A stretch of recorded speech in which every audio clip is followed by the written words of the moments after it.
Naranasan nyo na bang siraan ng mga ingiterang chismosa? O kaya naman, trader rin ng mga peki kaibigan? Kung isa kayo sa mga nakaranas ito, panoorin nyo ito.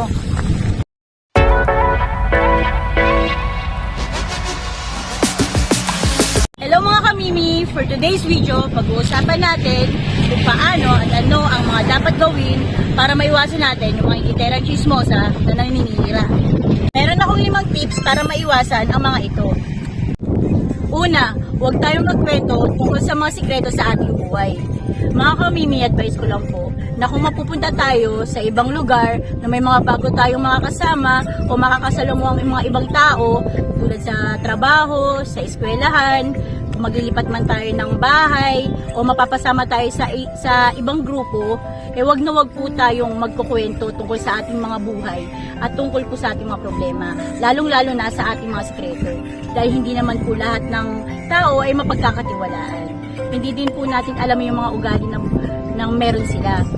At hindi rin po natin alam kung isa sila sa mga mapagkakatiwalaan o isa sila sa mga taong ingiterang chismosa na maninira sa atin.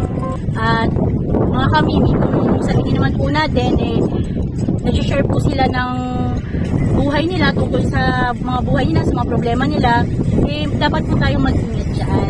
Dahil hindi po natin alam na baka paraan lang po nila yun para makapag-share din po tayo ng ating mga kwento sa buhay, mga sikreto natin, at maaari nila itong magamit sa paninira sa atin. Diba? Maaaring ginagawa lang po nila yon upang makuha yung ating loob. Kaya dapat po tayong mag-ingat dyan. Tandaan, wag na wag po tayong magkukwento tungkol sa ating buhay at mga problema, lalong-lalo na sa ating mga sikreto. Pangalawa, huwag tayong dudugtong sa kwentong may paninira.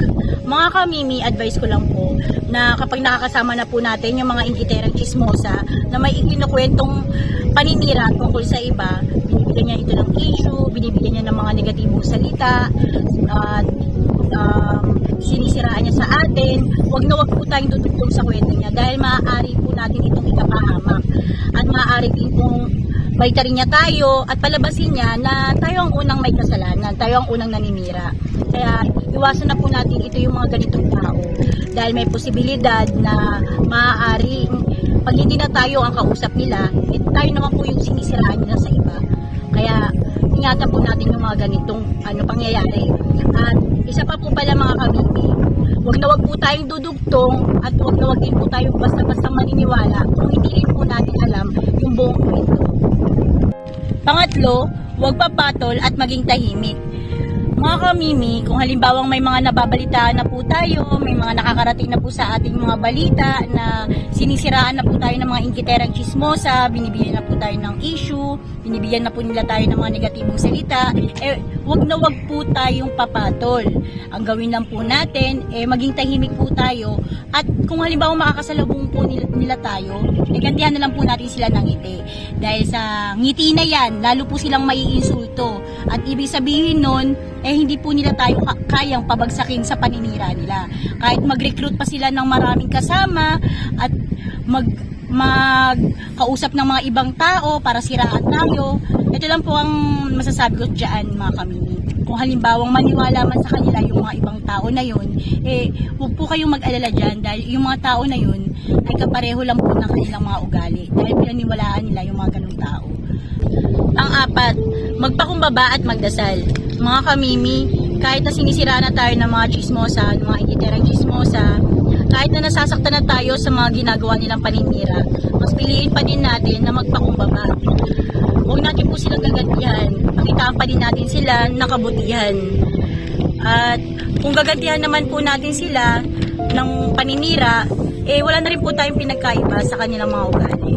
Kaya ang gawin po natin ay magdasal at ipag-pray na lang po natin sila sa mga ginagawa nilang mga paninira sa atin. Hayaan natin na si Lord na lang ang bahala sa kanila sa mga ginagawa nila sa ating paninira. Tandaan po natin yung verse na Exodus chapter 14 verse 14. The Lord will fight for you. Kaya wala po kayong dapat alalahanin at ipaubayan nyo na lang po kay Lord ang lahat ng mga sakit, ang lahat ng mga nararanasan nating sakit sa kanila. Tandaan natin yung kasabihan na ang mga taong binababa ay itinataas at ang mga taong Pang-5, huwag magpa-apekto at maging masaya. Mga kamimi, kung sinisiraan man tayo ng mga ingiterang chismosa at maapektuhan tayo sa mga sinasabi nila sa mga paninira nila sa atin, makakaranas tayo ng lungkot at stress. Hanggang sa hindi na tayo makapag-focus sa ating mga ginagawa sa buhay. Kaya ang dapat po natin gawin ay huwag magpapa-apekto sa lahat ng mga paninira nila, sa lahat ng mga sasabihin nila. Dahil para maging masaya tayo at makapag-focus tayo sa mga ginagawa natin. Sa trabaho man ito, sa pag-aaral, at sa mga iba pa po natin mga ginagawa. So, mag-focus tayo sa mga pangarap. Isipin natin na ating buhay ito at hindi sa kanila. Tayo ang gumagawa ng kwento natin sa buhay at hindi sila. Ayun na nga mga kamimi. Kaya sa patuloy pa rin nakakaranas sa mga paninira at kinaiinitan, magpakatatag lang tayo. Tandaan po natin na hindi lahat ng tao ay mapagkakatiwalaan. Ito yung paalala para maging aware tayo sa lahat ng mga taong may ganitong ugali. Kaya ako ginawa ang video na to mga kamimi dahil isa din ako sa mga nakaranas sa ganitong sitwasyon na ayoko rin na maranasan ninyo. Ayun ang mga kamimi, sana may natutunan kayo. Please like and subscribe and thank you for watching!